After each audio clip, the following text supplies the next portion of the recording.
You know, I never really imagined myself being a single mama, a single mother, or others would say a baby mama.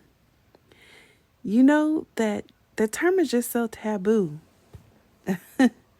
You know, back in the day, if someone became pregnant unwed at church, it was the talk of the town.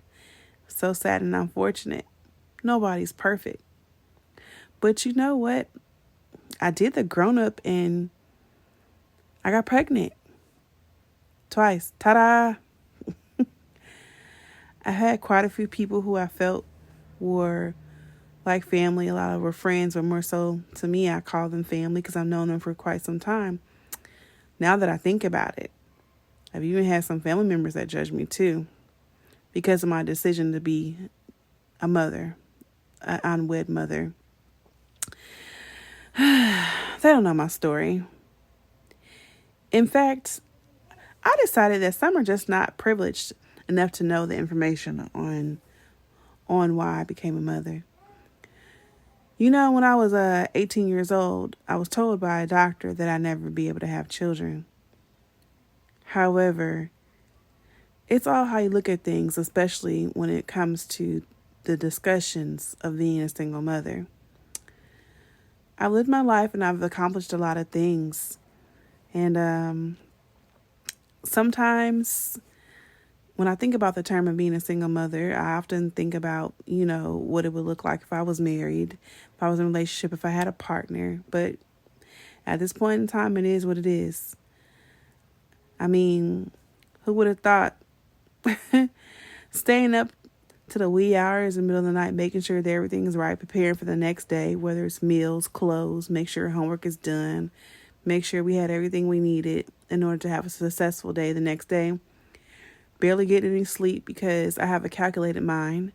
Getting up in the middle of the night to make sure that all is well. Constantly checking my phone to make sure that I didn't miss the call from the school or the daycare. In the event of an emergency, of course. Checking voicemails and, of course, double checking that calendar to make sure that we didn't miss an appointment. Dealing with allergies, food aversions, likes and dislikes. There's no manual to parenthood. There's no manual to being a single mother. The unconscious struggle of looking for a Band-Aid when one has a little scratch or a little boo-boo, often forgetting that the Band-Aids that I just bought are no longer available because when we purchased them from the store, before they even got to the car, the Band-Aids were used as stickers. One does not like meat in their spaghetti. The other one doesn't like red sauce.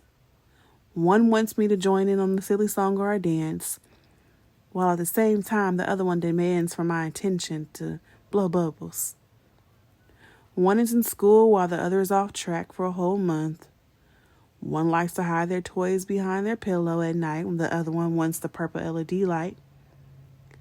I've allowed myself to drift and wonder, what if their father chose to be present in their lives? And what that support would look like of sharing the load mentally, physically, and emotionally. Sure, it does get rough sometimes. Of course, I feel alone, sometimes close to tears. I often ask myself, am I doing the right thing? How is this going to work out in the long run? Sometimes I pray for a small break, only for a chance of mental clarity. However, I have to remind myself that they are human too. One thing's for sure, it's three of us. And I have to use my one brain to think for all three of us while being considerate of my children's needs, feelings, and surroundings. The most enjoyable moments are often captured, of course, off camera.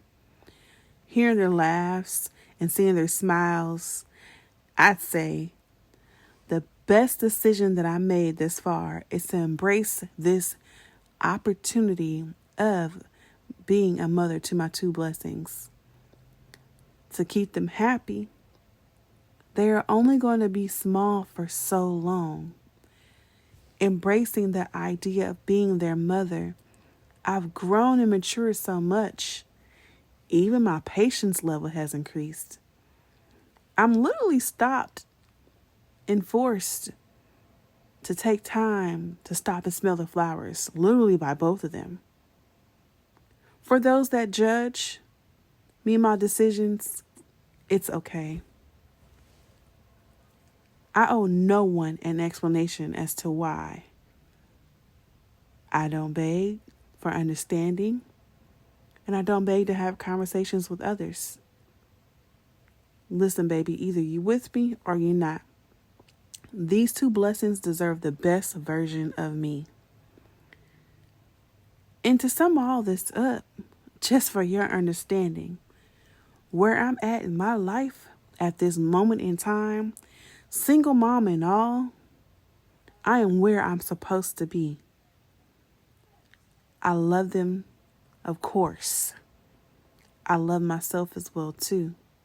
At the end of the day, I like me better, and this is where I'm at.